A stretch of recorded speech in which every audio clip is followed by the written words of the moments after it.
Hey there, Goa fans. Mark, aka DJ Solitaire, here with episode 10 of Retro Goa Explorations, my series exploring the greatest music produced in the Goa psychedelic trance scene in the 90s, in my humble opinion. And today, episode 10, it's really about time that I featured this legendary artist. Until now, all of the projects I've been focusing on have been duos or trios or quartets. And I really couldn't finish the first 10 without including the track that's, probably number one on a lot of people's top 10 lists. Not that this is in any sequence, like there's nothing with my numbering sequence that's anything to do with, top 10 or preference or anything like that. It's really more the whole story and arc, usually mostly sequentially in terms of how I came across this music. But so at long last, Hallucinogen and his classic track, LSD, which I first heard that I know of on this yet again incredible Dragonfly Order Odonata CD. And I might have heard it at that party that Ollie played at October 94. But definitely by early December, I was hearing it here. And Hallucinogen, Simon Posford really needs no introduction. He continues to be revered as one of the all-time great musicians in this scene. And this track was really the breakthrough track. It wasn't his first Hallucinogen track. That one was Solstice, but it was an earlier mix of Solstice that only years later was released on a Flying Rhino Retrodelica compilation. The more sort of the finished version of Solstice was released on his album that came out in October 95, along with, of course, the title track LSD, with that very clever sticker contains LSD, which, of course, a year after that hit came out, everybody wanted to have. The LSD track was the first track he produced as Hallucinogen at Butterfly Studios in 1993. So he was already working as an engineer there, was already producing some of those tip tracks, as we'll find out, Slinky Wizard as well. And this was the first one that he did in that location as his solo Hallucinogen project, which did not yet have a name.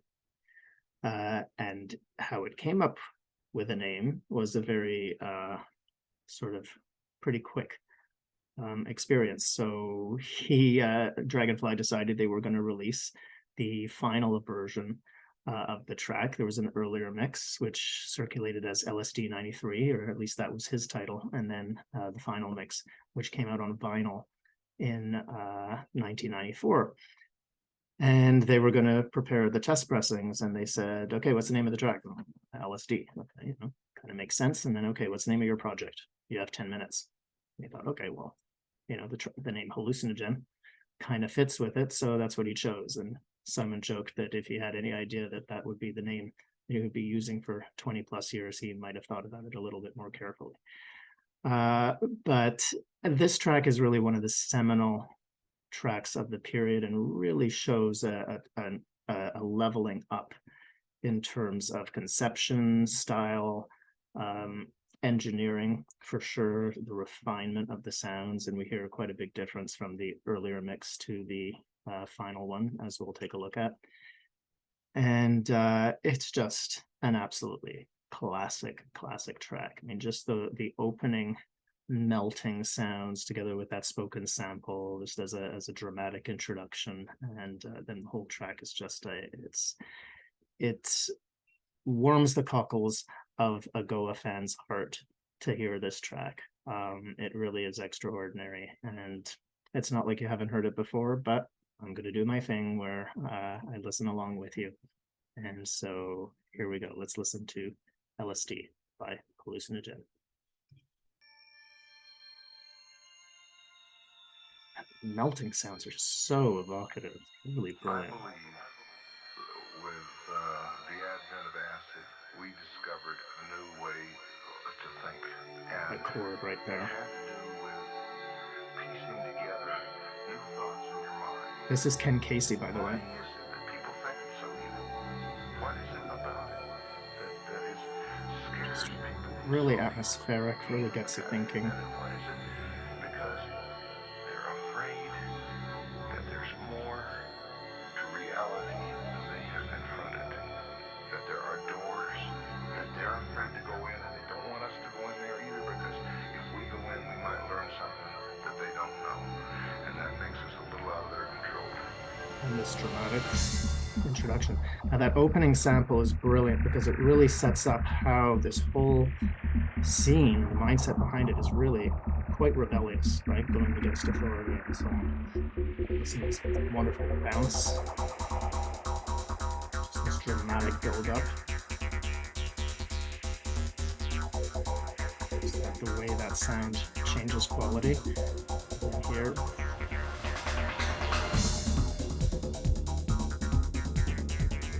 this is real. I mean, there's just this bouncy quality to this track, right? I mean, it's very mysterious, right? It's got its mystical side, but it's still upbeat.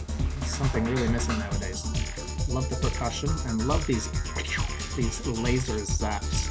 Not nearly enough of that stuff in music now. Just a very catchy little riff. And then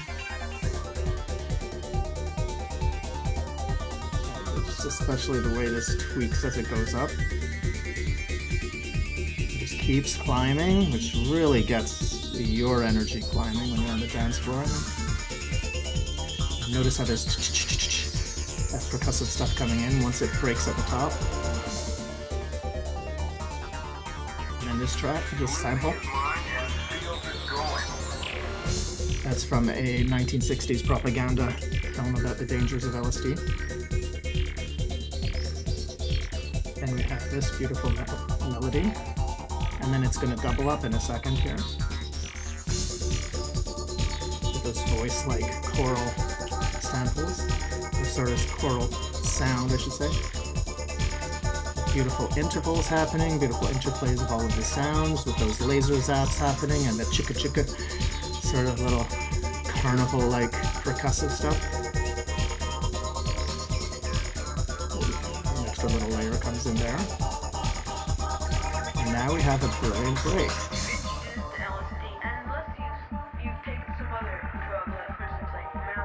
And all the music, all stuff that we've heard before.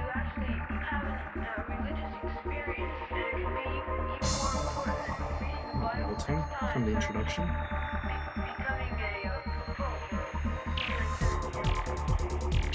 We have she was a follower of Timothy Leary from a documentary. And again, the syncopated rhythm. And the rhythm not being completely even, so there's really energizing riffs. And speaking of energizing riffs, we're going to have cascades of 16th notes coming up here. I mean, these are just so hypnotic and really keep you moving. Just that non-stop momentum, right? There's 4 notes per beat. And then just there's that beautiful harmony with it. And then the fact that it goes through changes. And then again, those other layers coming in, the percussive stuff, adding, really lifting right the upper frequencies there. And that layer coming in.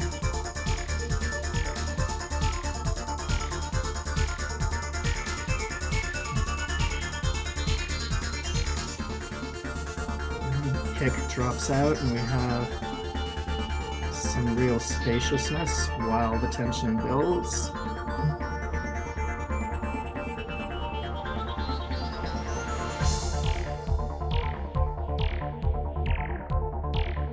And love those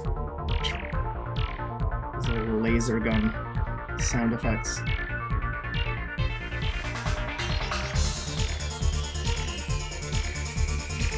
Starts to get quite dramatic here with that voice, that baritone voice coming up.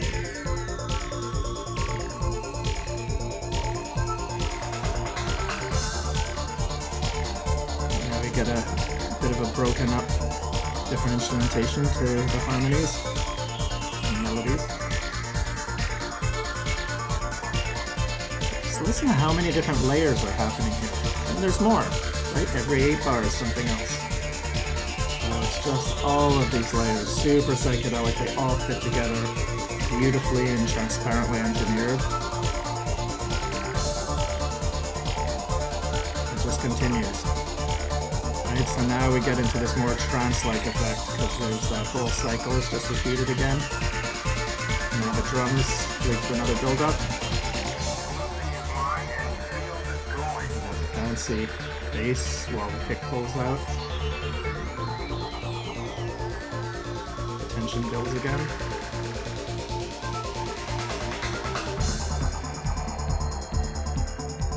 And that opening hypnotic stuff coming along.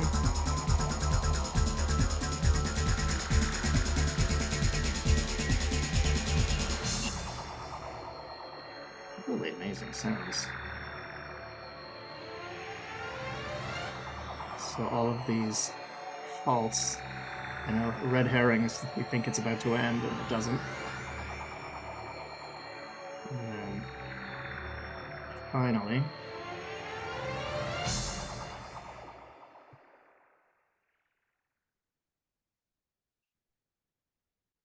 and if you had that on the album, if that's when you first heard it, it was brilliantly mixed into the next track and just an exemplary approach to DAT style mixing, exactly how the tracks used to be mixed when it wasn't just based on the kick drum, but really based on the musical content. Whew. I mean, absolutely astounding track. Again, it's not like I need to tell anybody that. We all know it. We all love it. It's just, as you listen, based on some of those elements that have been pointing out throughout this series and just did now, you can really hear the complexity and the different layering that's going on. Hallucinogen tracks were always, back then, certainly for me, anytime there was a new one, it's like, okay, this is what we're waiting for. We've all been waiting for a new Hallucinogen track. And there were some trademark elements that he would bring in, rhythmically, sonically, harmonically, and continually evolving his style. And this one is just the one that really, I think, gets everyone going. Now, so as I said, this was the final one. Now the master DAT, and I'm not sure if the master DAT that he's got is actually the one that came from several sessions, but the DAT that I got to copy relatively recently has 7 mixes on it. And the first 2 are the first version, the official LSD 93, which is one that you can hear in its entirety in a cassette that Ollie Wisdom, aka Space Tribe, had circulating in '94.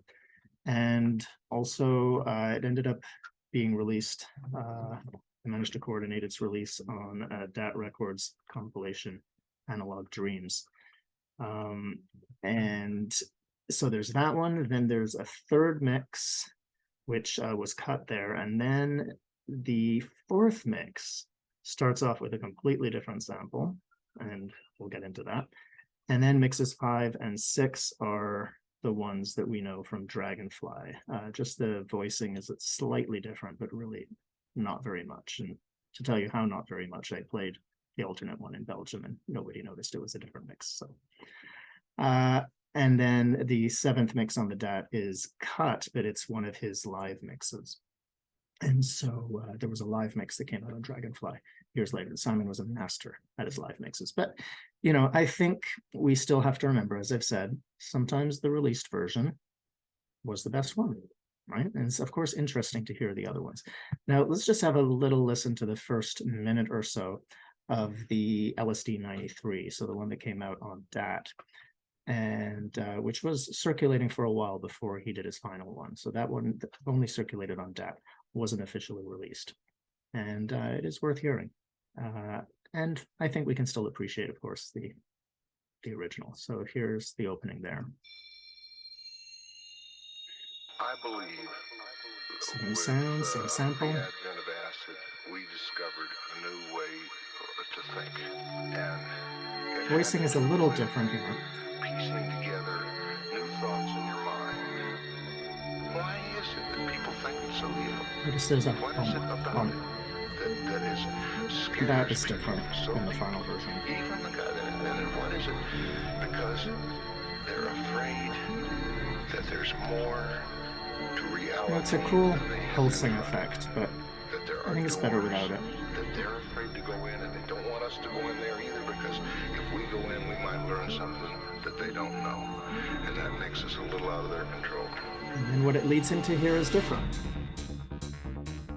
So it's a less dramatic entry. It's got a simpler bass line. Still a very cool bass line. Let's build up. Pick is quite different in character. And the overall character, it's a little grainier. Structurally also quite different there, right? So interesting. It's different. Some of the stuff has not evolved. It's not quite as polished. But right, like that whole approach is different. But you know, it's still a great mix, worth hearing sometime. Now, also interesting though is what happened in mix 4, because that's a radical difference from anything else. Those of you who know Simon's work will recognize a little bit of what's going on here and where this comes from, or where you recognize it from. And if you heard me at CNA, you'll also have heard part of this. So here we go. Listen to a little bit of mix 4 and how that opens.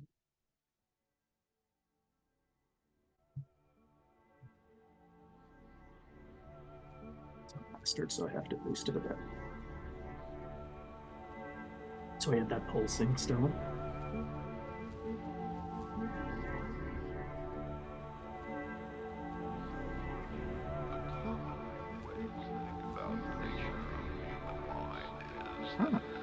Totally different sample. Still Ken Casey. LSD hints to us that there is an area of the mind which could be called unsane. Remember the sample? And yet not insane. This came out much later in the second album, this sample, in his track Dimension. One end is insanity. You go around the circle to sanity, and on the other end of the circle, close to insanity, but not insanity. So it doesn't speak about LSD directly, so it's just talking about the mind, right? And so it doesn't fully fit really the title of, there actually wasn't a title, I think, at this point.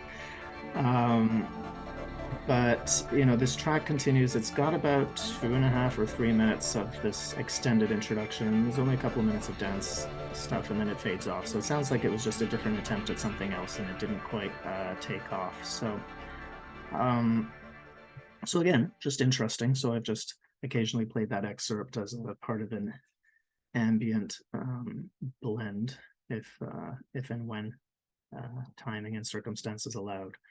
But really, I mean, let's face it, the original final released version on Dragonfly, both on the Order Odonata compilation, track 8, that magical track, and the opening track on the brilliant Twisted album from a year later, that's the one that I think we all know and love. That really speaks to a quantum leap in the development of this music. Of course, we've been hearing a lot of big stuff in terms of the development of the music, right? I mean, that Juno Reactor track in episode 9 that was from 91 or 92, but then those tip tracks from 93, 94, and how cutting edge those were. And, you know, Simon, of course, had a say in there because he was working as engineer and helping produce those tracks.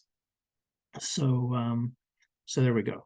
I'm sure I could talk much more about this track. I'll certainly be talking much more about Simon and his brilliant music. It's really hard to choose which tracks to feature. I mean, I had to do this one because it's the V track, his title track, and you know, such a legendary one. But it's going to be hard not to do one from this album when there's so many other singles and everything to come up. So you all know and love it, as you should. If you don't, what are you doing? Get this. And I'll sign off now and leave you with the full track. So Mark, aka DJ Solitaire here, thank you for tuning in, and I'll see you next time.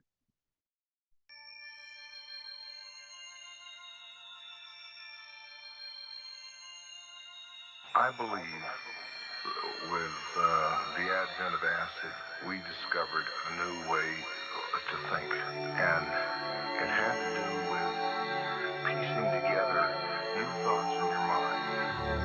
Why is it that people think it's so evil? What is it about it that scares people so deeply? Even the guy that invented it, what is it? Because they're afraid that there's more to reality than they have confronted. That there are doors that they're afraid to go in, and they don't want us to go in there either, because if we go in, we might learn something that they don't know. And that makes us a little out of their